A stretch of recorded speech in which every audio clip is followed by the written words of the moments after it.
네, 이 시간에는 로마서 11장 7절부터 12절 말씀까지 읽었습니다. 오늘은 로마서 40번째 시간으로 부제목은 하나님의 은총을 입은 자입니다. 하나님의 은총을 입은 자. 오늘 본문 말씀 7절 상반절을 보면 이렇게 시작하고 있습니다.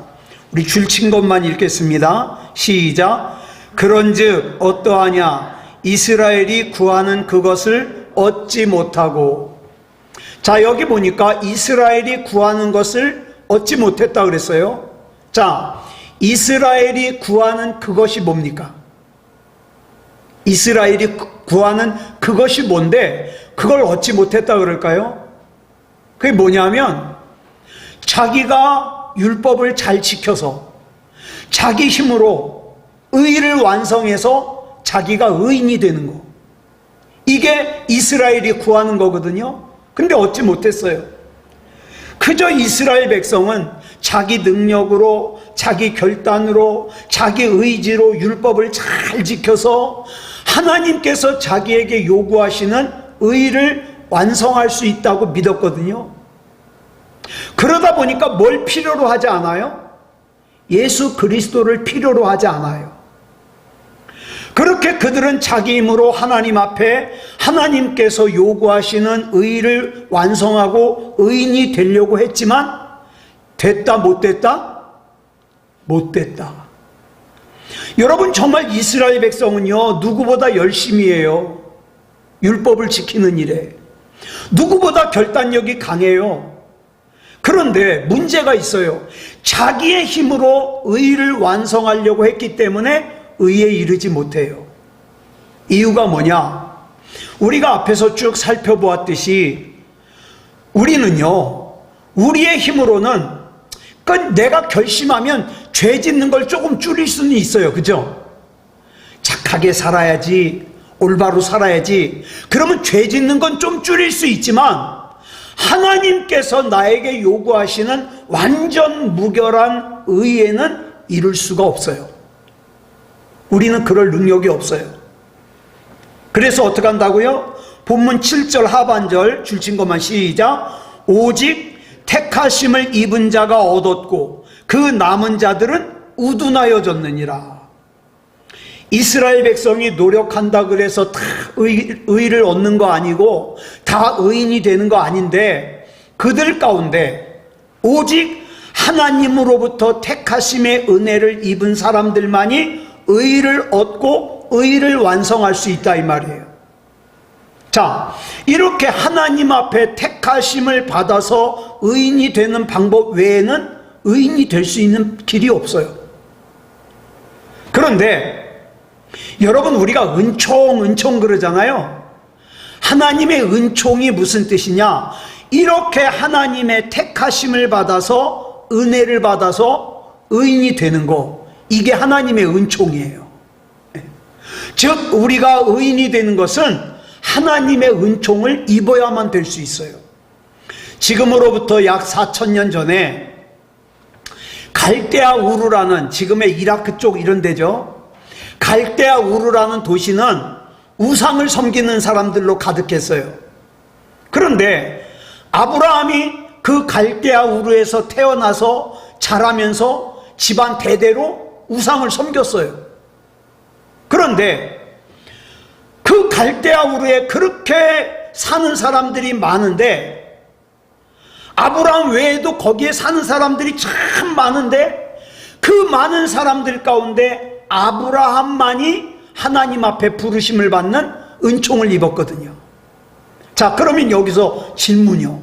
왜 아브라함만이 하나님의 부르심을 받는 은총을 받았을까요?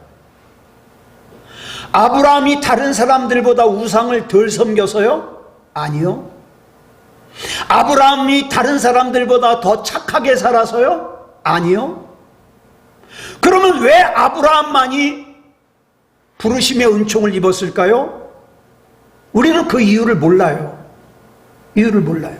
그런데 한 가지 분명한 사실은 아브라함이 일방적으로 하나님의 부르심을 입고 난 후에 그 아브라함이 누가 됐어요?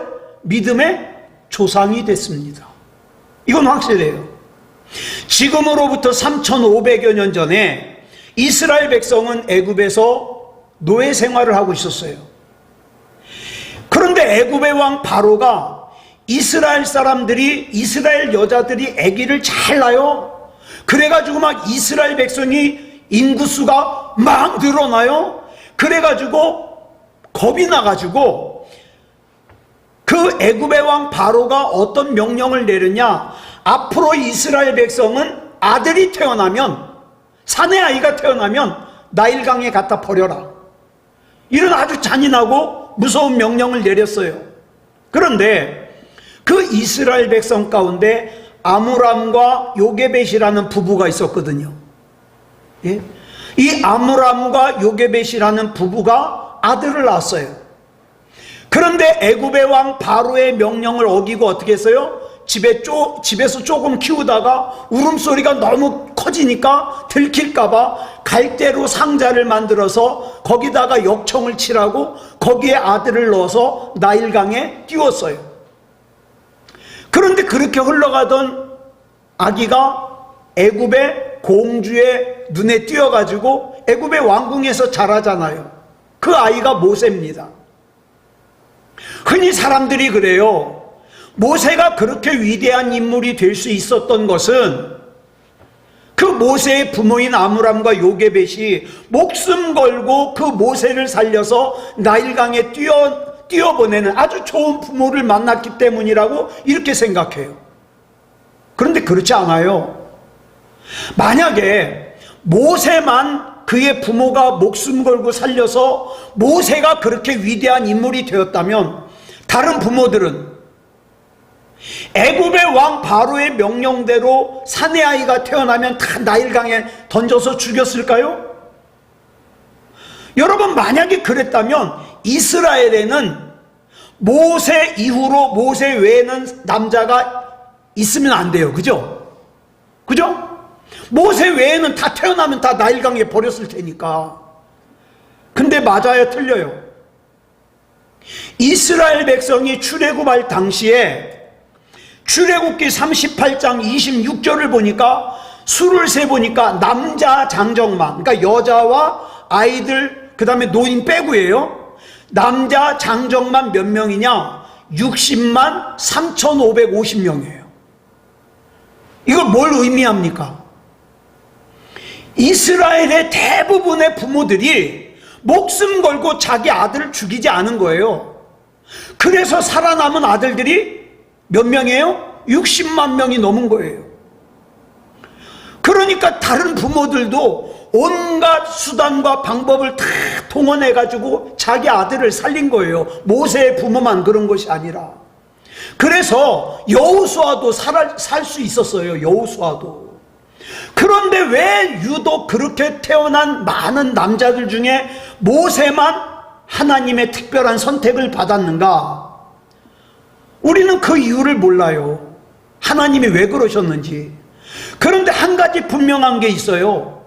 그 모세가 하나님을 알기도 전에 하나님께서 그 모세를 일방적으로 부르셔서 은총을 베푸셔가지고 어떻게 했어요? 출애굽의 지도자가 되게 하셨어요. 2000년 전에 갈릴리 바다에는 물고기 잡아먹고 사는 어부들이 많이 있었습니다. 그 어부들에게는 두 가지 공통점이 있어요. 첫째, 다 가난해요. 갈릴리 주변에서 사는 사람들은 다 가난해요. 두 번째, 무식해요. 학교 문턱에도 못 가봤어요. 이 두 가지 특징이 있어요. 가난하다, 무식하다. 그런데 그 많은 어부들 가운데 왜 유독 베드로만 하나님의 은총을 입었느냐 이 말이에요. 아무리 성경을 봐도 그 이유를 모르겠어요. 하지만 분명한 거 하나 있어요. 그 베드로가 하나님의 부르심의 은총을 입었기 때문에 주님의 의로운 제자가 될 수 있었다. 초대교회 당시에 예수 믿는 사람들을 핍박하고 그 돌로 쳐 죽이는 사람들이 많이 있었어요. 그죠? 예수 믿는 사람들을 박해하는 사람들이 많이 있었어요. 근데 그 많은 사람들 중에 유독 바울만 하나님의 부르심에 은총을 입었어요. 왜 바울만 부르심의 은총을 입었을까요? 이유 몰라요. 그런데 한 가지 분명한 사실은 그가 하나님의 부르심의 은총을 입은 다음부터 예수 믿는 사람들을 핍박하던 그 바울이 어떤 사람으로 바뀌어요? 예수 그리스도의 복음을 증거하는 의로운 사도로 바뀌어요. 여러분, 왜 이 말씀을 여러 가지로 드리느냐? 저와 여러분은 절대로 착각하면 안 돼요. 내가 지금 하나님이 믿어지는 것이, 그래서 내가 구원받을 수 있는 것이 내가 그만큼 특별하게 의롭게 살아서다? 아니요. 절대로 아니에요. 그럼 뭐예요? 주님께서 일방적으로 나를 택하시고 구원해 주셨기 때문에 내가 하나님이 믿어지는 거예요. 저는 자주 그 생각이에요. 내가 겪어온 이 세상의 모든 기적 가운데 가장 큰 기적이 뭐냐? 내가 하나님이 믿어지는 거예요. 나 하나님 한 번도 본 적이 없는데, 난 예수님 한 번도 본 적이 없는데 그 하나님이 믿어지고 예수님이 믿어져서 그 하나님께, 그 예수님께 내 인생을 송두리째 드리는 거예요. 이게 기적이에요. 그리고 나는 구원받았다는 거예요. 그리고 나서 어떻게 해요? 어떻게든지 간에 내가 구원받은 하나님의 자녀로서 합당하게 살려고 애를 쓴다 이 말이에요. 왜요? 나 하나님이 믿어지거든요. 네. 그러면 내가 왜 하나님이 믿어질까요? 뭐 우리 집안이 3대째 4대째 예수 믿어서요? 아니요. 내가 특별히 착하게 살아서요? 아니요. 내가 남들보다 헌금을 많이 해서요? 아니요. 그럼 뭐예요? 이유를 몰라요. 이유를 모르는데 나 하나님이 믿어지는 거예요. 예? 난 천국이 믿어지는 거예요. 우리가 정말 주님의 은총을 입어서 내가 주님을 바라보고 또 주님을 나의 목적으로 삼는 삶을 살기 시작할 때, 여러분 한번 생각해 보세요. 내가 예수님이 믿어지기 시작할 때, 내가 하나님이 믿어지기 시작할 때 나에게 구원받을 만한 자격이 있었습니까? 없었습니까? 나에게 구원받을 만한 가치가 있었어요? 없었어요? 난 나보다 더 똑똑한 사람이 예수 안 믿던데요? 나보다 더 착한 사람이 예수 안 믿는 사람이 있어요. 제가 가만히 생각해 보니까 나에게는 구원받을 만한 자격도 가치도 없어요. 잘난 게 없어요. 조금도 없어요. 그럼에도 불구하고 주님께서 베풀어 주신 구원의 은총 속에서 어때요? 내가 하나님이 믿어지는 거예요.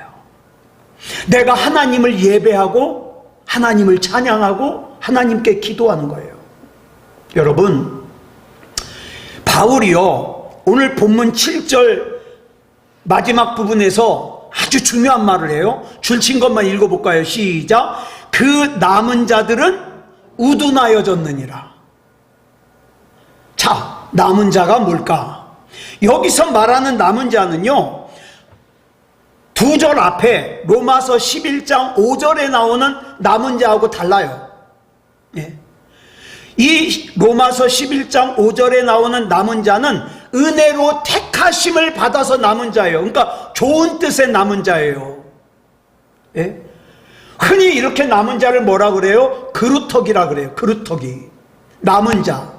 온 세상 사람들이 다 세상이 좋다고 세상으로 나아가도 끝까지 하나님 앞에 믿음을 지키는 그루터기.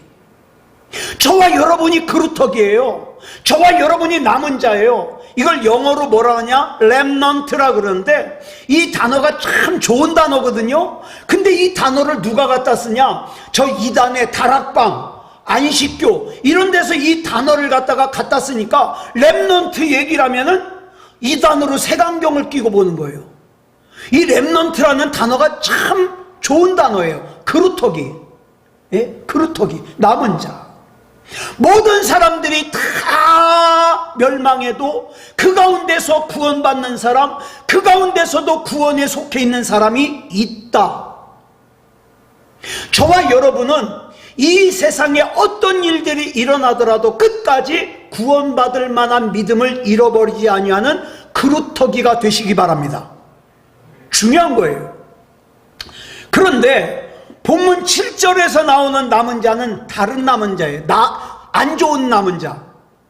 어떤 사람이냐? 하나님의 은총에서 제외된 자. 이렇게 하나님의 은총에서 제외된 사람들은 어떻게 됐다고요? 우둔해졌다고요. 우둔해졌다. 여러분, 하나님의 은총이 임하지 않잖아요. 그러면 성경을 읽으면 잠만 와요.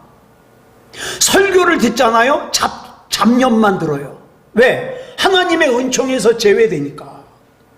그러면 우둔한 존재밖에 될 수가 없어요. 우둔한 사람은 자기가 예배를 안 드리고, 자기가 기도를 안 하고, 자기가 예수님을 구주로 영접하지 않았다고 생각하는데 천만의 말씀이요. 성경은 뭐라 그래요? 하나님의 은총에서 제외됐기 때문에 우둔해진 거예요. 그러니까 예배를 우습게 여기고, 하나님을 우습게 여기고, 기도도 안 하고, 예수님도 구주로 영접 안 하는 거예요. 우둔해져서. 여기서 말하는 우둔이라는 단어는 어떤 뜻을 품고 있냐? 포로가 된다, 또 돌처럼 굳어진다, 이런 뜻이에요.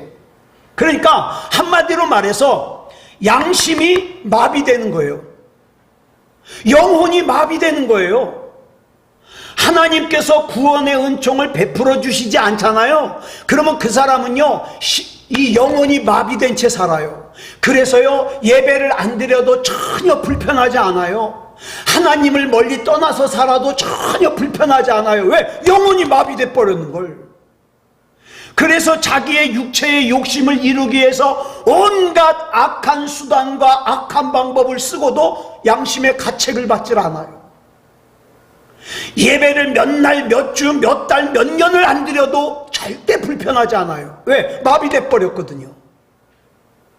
또 아무리 구원의 복음을 들어도 받아들이질 않아요. 왜냐하면 이미 영적인 양심, 영혼이 마비되어 있어서 죄의 포로가 되어 있으니까 이게 움직이질 않는 거예요. 자, 본문 8절 보겠습니다. 시작. 기록된 바 하나님이 오늘까지 그들에게 혼미한 심령과 보지 못할 눈과 듣지 못할 귀를 주셨다 함과 같으니라. 자, 여기서 또 설명하고 있어요. 하나님의 은총이 임하지 않은 인간의 심령은 어떤 심령이냐? 혼미한 심령이에요. 또 하나님의 은총을 받지 못한 사람의 눈은 뭐예요? 영적으로 앞을 보지 못하는 눈이에요. 또 하나님의 은총 속에 속 있지 않은 사람의 귀는요, 영적인 귀는요, 듣지를 못해요. 여기서 혼미하다 그러는데 이 혼미에 해당하는 헬라어가 카타닉시스예요. 그럼 카타닉시스는 뭐냐? 마취. 예? 마취. 예전에 어떤 사람이 그런 얘기를 들었어요. 치과에 가가지고 마취를 하니까 입에 느낌이 없잖아요. 뭐가 씹혀서 질겅질겅 씹었대요. 나중에 보니까 자기 혓바닥이에요. 마취가 풀리니까 막 아프기 시작하는 거예요. 뭐가 씹혀서 씹었는데 보니까 자기 혀를 씹은 거예요. 마취되니까 모르는 거예요. 이 마취가 뭐예요? 카타닉시스. 하나님의 은총이 임하지 않은 인간의 영혼은 마취 상태예요. 혼수 상태예요. 그러니 이런 상태에서 영혼이 어떻게 바르게 살 수 있겠습니까? 자기 소견에 오른 대로 자기 마음대로 살겠죠. 그리고 잘못된 걸 모르죠. 왜 허구한 날 술에 취해서 살고, 욕심에 취해서 살고, 음란에 사로잡혀서 살고, 미움 속에서 살고, 증오 속에서 살고, 원망 속에서 살고, 왜 그러면서 인생을 탕진하느냐? 심령이 마취되어 있으니까. 하나님을 부르질 않아요. 하나님의 은총이 임하면요, 눈이 있어도 볼 수가 없어요. 하나님의 은총이 임하지 않으면 귀가 있어도 들을 수가 없어요. 여러분, 유시민이라는 사람 아시죠? 젊은 사람들이 참 좋아하는 사람이에요. 똑똑하잖아요, 유시민이. 얘기하는 거 보면. 그런데 제가 이 사람이 쓴 책을 읽어보니까, 아, 이 사람은 하나님의 은총을 받지 못한 사람이 확실하다, 이런 생각이 들어요. 뭐냐? 그 사람이 쓴 어떻게 살 것인가라는 책을 읽어보니까 소주제가 뭐냐? 삶을 망치는 헛된 생각들. 그 중에 뭐가 나오냐? 영생에 대한 욕망을 가진 사람들은 자기 인생을 파괴시킨다는 거예요. 그래서 자기는 영생이 싫대요. 그렇게 쓰고 있어요. 그러니 은총을 못 받은 사람이죠. 우리는 뭐가 중요한데? 영생이 중요한데. 예? 하나님 나라에서 사는 것이 중요한데. 이 땅이 끝이 아닌데. 그렇죠? 그러니까 하나님의 은총을 받지 못한 사람은 똑똑해 보여도 사실은 바보 멍충이다 이 말이에요. 오래전에 황해도 어떤 교회에 두 청년이요, 한날 한시에 신앙생활을 시작했어요. 같이. 예? 그리고 한날 한시에 장로 장립을 받았어요. 한 사람은 김장로, 한 사람은 홍장로예요. 그 중에 홍장로는 중간에 야, 내가 하나님의 말씀을 더 배워봐야 되겠다. 그래서 신학교를 들어갔어요. 그리고 김장로 혼자서 교회에서 봉사를 했어요. 몇 년쯤 지난 다음에 이 홍장로가 시간을 내가지고 교회에 돌아와서 보니까 아, 세상에, 그 김장로가 타락해서 교회를 안 나온다는 거예요. 그래서 그 김장로 집에 가보니까 이 김장로한테 홍장로가 형님 하거든요. 그 집에 가보니까 이 김장로가 교회 안 나오는 이유를 설명해요.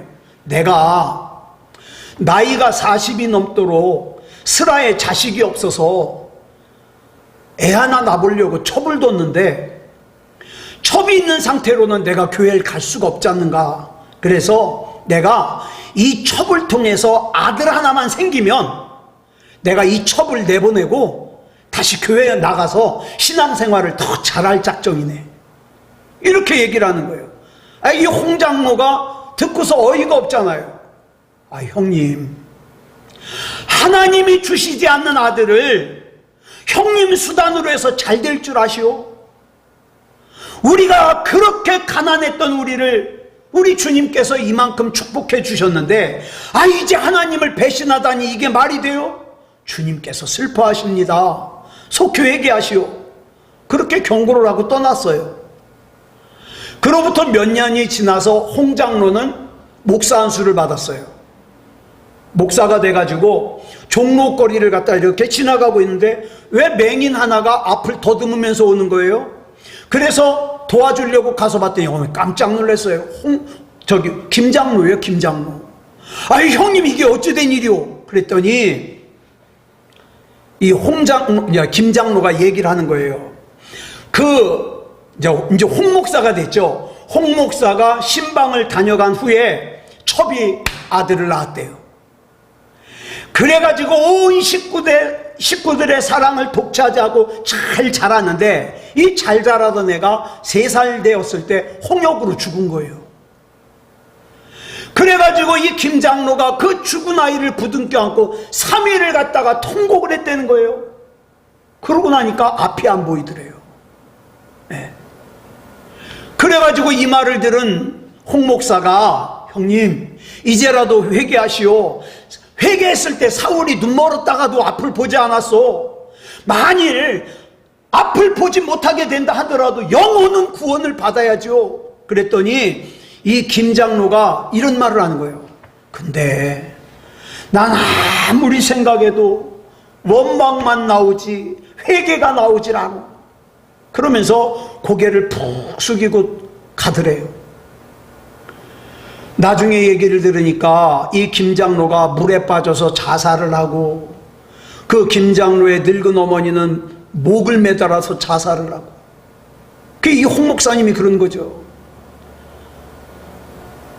하나님의 말씀이 맞다. 죄의 값은 사망이다, 사망. 예? 하나님을 등지는 삶의 종말은 멸망이 된다는 거예요.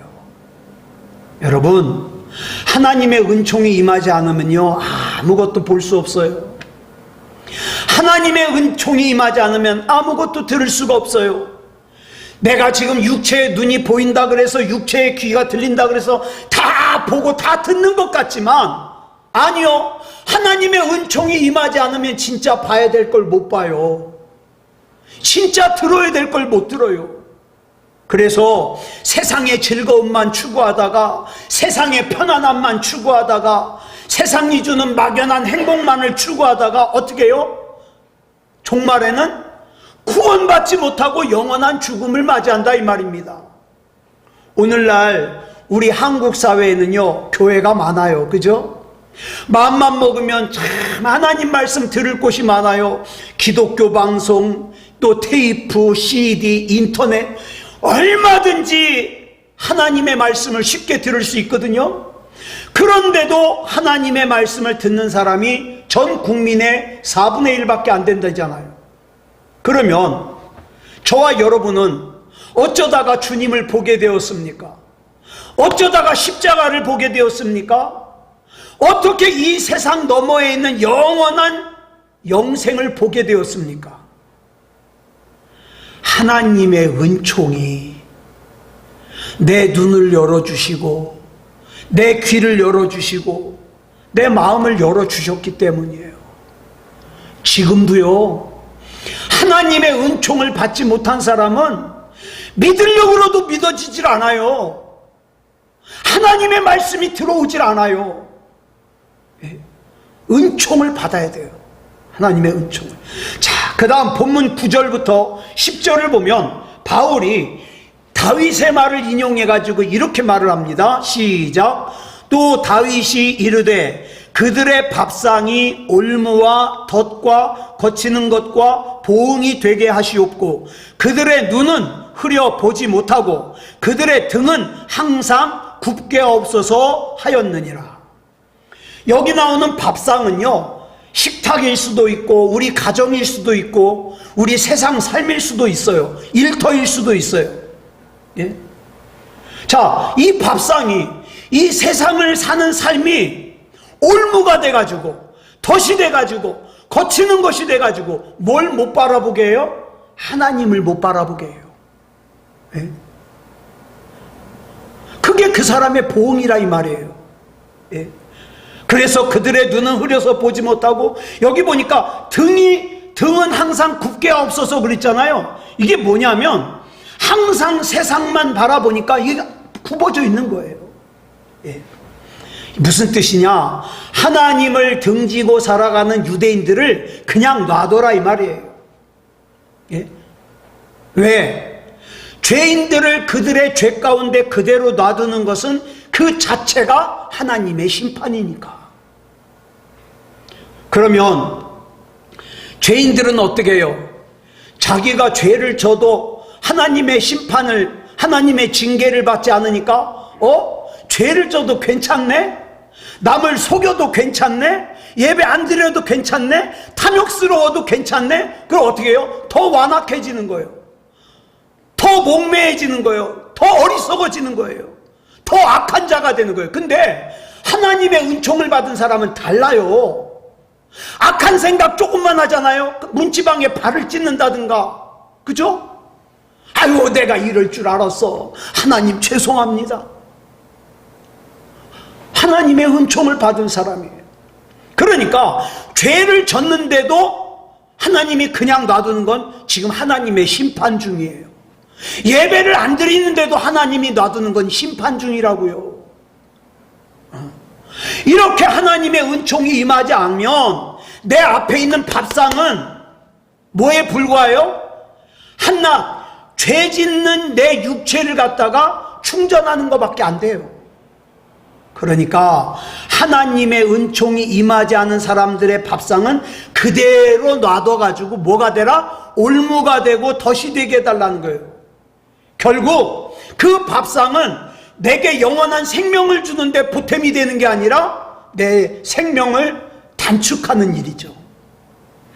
그러나 예수 그리스도의 은총이 임할 때 우리의 밥상은, 여러분, 하나님의 은총을 입은 사람은 밥을 먹어도 뭘 위해서 먹는 거예요? 하나님의 영광을 위해서, 진리의 삶을 위해서 먹는 거예요. 같은 음식을 먹는데 그 음식이 어떻게 쓰여지느냐는 달라요. 여러분, 소가 먹는 음식은 뭐가 돼요? 예? 소가 먹는 젖소가 먹는 음식은 뭐가 돼요? 우유가 되죠? 독사가 먹는 음식은 뭐가 돼요? 독이 되죠. 그쵸?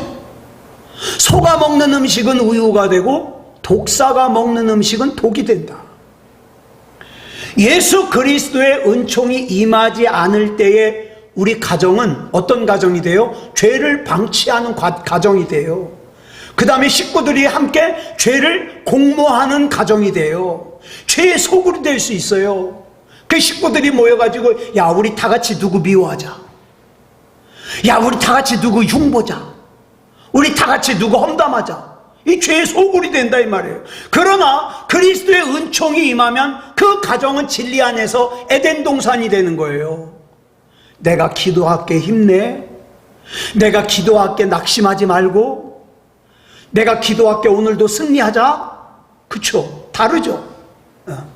하나님의 은총이 임하지 않은 일터는 어때요? 가능하면 일 조금 하고 많은 돈을 벌으려고 그래요. 그러다 보니까 자연스럽게 어떻게 해요? 부정한 일을 하게 되고 불의하게 살게 되겠죠. 그러나 하나님의 은총이 임한 직장은 생명의 통로가 되는 거예요. 그래서 하나님의 은총이 임하지 않으면 인간의 등이 굽을 수밖에 없어요. 하늘을 못 봐요. 온통 땅에만 관심을 가지고 어떻게 하면 돈 많이 벌까, 어떻게 하면 육체가 편할까, 이것만 관심을 가져요. 그러다 보니까 하나님의 뜻에는 관심도 없고 하나님의 뜻대로 살지도 못하는 거예요. 자, 본문 11절 보겠습니다. 시작. 그러므로 내가 말하노니 그들이 넘어지기까지 실족하였느냐? 그럴 수 없느니라. 그들이 넘어짐으로 구원이 이방인에게 이르러 이스라엘로 시기나게 함이니라. 여기서 말하는 그들은 하나님의 말씀과 은혜를 배척하는 이스라엘 백성을 얘기를 하는 거예요. 그러면 그들이 넘어지기까지 실족하였느냐? 이 구절은요, 패역한 이스라엘 백성을 하나님이 영원히 버리시느냐? 이 질문이에요. 그리고 나서 그 질문에 대한 답이 뭐예요? 그럴 수 없느니라. 그럴 수 없느니라.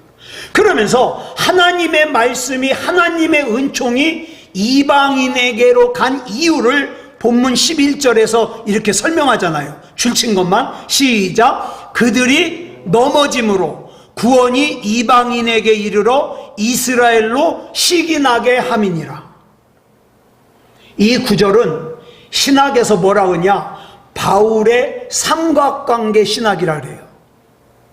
다른 말로 표현하면 하나님의 삼각관계 사랑이라고 할 수 있어요.